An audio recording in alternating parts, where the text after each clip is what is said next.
Hello and welcome back to Matt Hayes' Tottenham blog, and for the first episode of Loan Watch. Today I'm going to be going through the few players that Tottenham have loaned out already this season, and I'm going to be kind of going through how they're faring at their club so far. And mainly I'm going to be talking about Jack Clarke and the big debate around him at the moment. So before I get into this video, if you want more Loan Watch content and different things like match reviews and interactive live streams, please go ahead and hit the subscribe button just below the video and click the notification bell so you get notified whenever I upload or whenever I go live. Now, before I do get started as well, I wanted to talk about a few things down in the description. I have a Facebook group that I'm running for Tottenham fans. If you want to go down there and join it, I have a fantasy football league as well. And also I have a new channel that I'm going to be starting posting on pretty soon. It's just a general Premier League channel. So if you want to go down there, the link will be to that if you want to go and subscribe to that as well. So there's only one place to start really, and that is with the current situation regarding Jack Clarke. So as I'm sure you all know by this stage, we signed Jack Clarke back in July from Leeds United. We signed him for in and around £10 million, and he was immediately loaned back to Leeds for a season. And personally, when this deal was done, especially considering Pochettino's kind of relationship with Marcelo Bielsa, I was kind of expecting Jack Clarke to have a really good season this year. I was expecting him to be right in that first team, because he was really getting in there last season. He made something like 22 appearances for Leeds in all competitions. The majority of them were substitute appearances, but especially considering the players that Leeds have lost this season in that attacking area, Kemar Roofe being the main one, I would have expected Jack Clarke to, have really pushed on and gotten into that team this season and gotten a lot of experience and match time behind him ahead of joining up with the Tottenham squad next season. Now, that hasn't been the case as yet. So Leeds so far have played 4 league games and 1 cup game, and that cup game is the only game that Jack Clarke actually featured in. He started the game and was taken off after about 65-70 minutes. Now, for their first 2 league games, he was an unused substitute, but for the most recent 2 league games against Wigan and Brentford, Jack Clarke hasn't even gotten into the squad.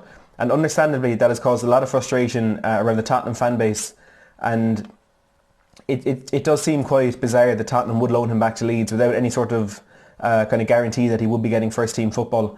Now, the excuse Leeds are given for this is that they have 6 players loaned in at the moment, but they're only allowed to use 5 at any one given time.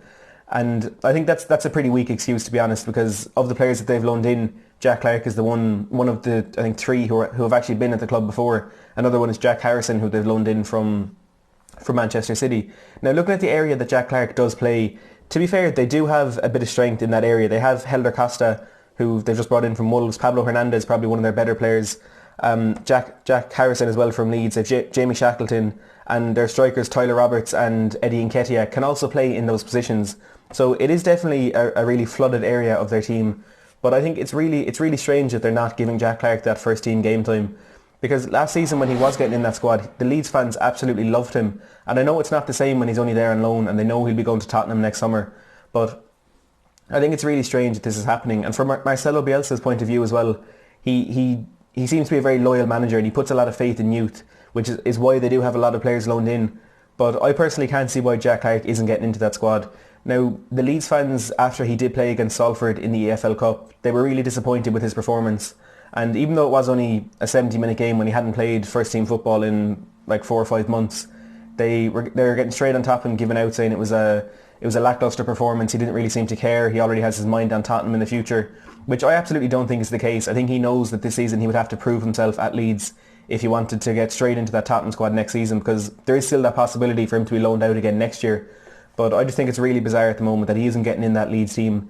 And I hope it does change soon, but with the way it's going, Leeds top of the league now, without having to really use him in the league, it could be a really quiet season for him on that front. But look, there's plenty of time left for that to change, and hopefully we will get to see him playing some first team football for Leeds sooner rather than later. Now, another player that is out on loan to the Championship is Luke Amos. He's a centre midfielder who's playing with Tottenham. They're kind of our team in the Premier League too. And he suffered a really bad injury last season, a ligament injury that kept him out for a lot of the time. And it did look like it could be his first kind of step into the first team after being loaned out to teams. I think he was with Stevenage the season before last. And now he's out of QPR, and thankfully he has played every game for QPR this season, all 4 in the league plus the 1 in the cup. He's yet to score yet, but he is kind of a more defensive midfielder. But on his debut for QPR in a friendly, he actually scored 2 goals for them. So you can see he definitely fits right in there. And it's good that the manager at QPR, he wants him in the team. He's playing him every single game so far. So I think Luke Amos could have a much more successful, much more beneficial season than Jack Clarke. Now Jack Rolls, we heard, was loaned out to Cambridge on Monday or Tuesday. He actually has already made his debut for Cambridge. It was on Tuesday night he played for them. I'm not sure if it was a cup game or a league game, but he has made his debut.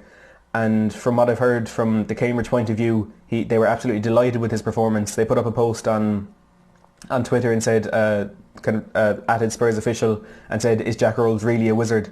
So they were absolutely delighted with his first performance at the club, and it was a 3-2 win for them. So it's looking really good that Rolls could be getting a lot of first team football this year. We saw a bit of him in the pre-season tour, and personally I was very impressed. So hopefully he can push on and make this a much better season for him. Now the fourth one is Cameron Carter-Vickers, and this is one very similar to Jack Clarke. He hasn't played yet. Now I don't know if he is injured, because I know there was something throughout pre-season that he may have been injured, but I'm not entirely sure about that. But as of yet, he hasn't featured for Stoke yet this season. And looking at their defence, he could struggle to get into that team, because they do have players, centre halves like Danny Bath, Bruno Martins Indy, Ryan Shawcross, a few younger players. So he could struggle to get into that team this season. But I suppose once he does really get going, we've seen at Tottenham in the few times he's featured for us the quality that he does have. So I think it'll be a lot easier for Carter-Vickers now to get into that Stoke team. But as of yet, he hasn't featured, so there's not much to talk about on that front. Now the fifth player is Kazea Sterling, a young striker who we've known about for quite a while, and we're really excited to see him become the player that we think he can become. He's on loan at Doncaster. He's made one appearance for them this season. He didn't score, but it was, again, from what I've heard from Doncaster's point of view, it was a decent performance. And I suppose they've seen him in the League One last season with Sunderland. They know how good he is, and I imagine he'll get a lot of game time at Doncaster, a team who do quite often struggle for goals. Now, obviously, two other players loaned out earlier in the week. George Marsh went to Leyton Orient. Again, he hasn't featured yet, but Leyton Orient just been promoted to, I think it's the League 2 they've just been promoted to, or the League 1, but I think he will get a lot of game time for them this season. Played out of position for us in the pre-season tour. He's a centre midfielder but was playing in right back. But I think, we will see him get quite a bit of first team action this season. And the other player who was loaned out earlier in the week was Anthony Georgiou. He signed a contract and then went straight out to Ipswich on loan, a team who have just been relegated to League 1 and have lost a number of their better players. So I think we get to see him having a lot of first team football. And in the League 1, I think he will have a really good season, because he has featured for us even in the Champions League in the past. So he's certainly a very, very good player. And at 22, he's not the youngest, so he does have a good bit of experience behind him. So hopefully it'll be a great season for him as well. I also have a few big things coming out on my channel in the next week or two. One of them is a giveaway, which is going to be for a Tottenham jersey. I'll let you know more about that later in the week. And I also have a massive video coming out next week.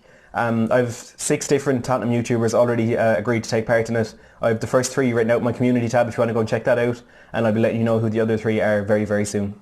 That's all I have time for today in this video. If you have enjoyed the video, please don't forget to give it a big thumbs up down below and comment what you think about the few players who have been loaned out by Tottenham. And if you're not already subscribed and you want more of this content plus match reviews and interactive live streams, please go ahead and hit that subscribe button down below and click the notification bell. Thanks for watching.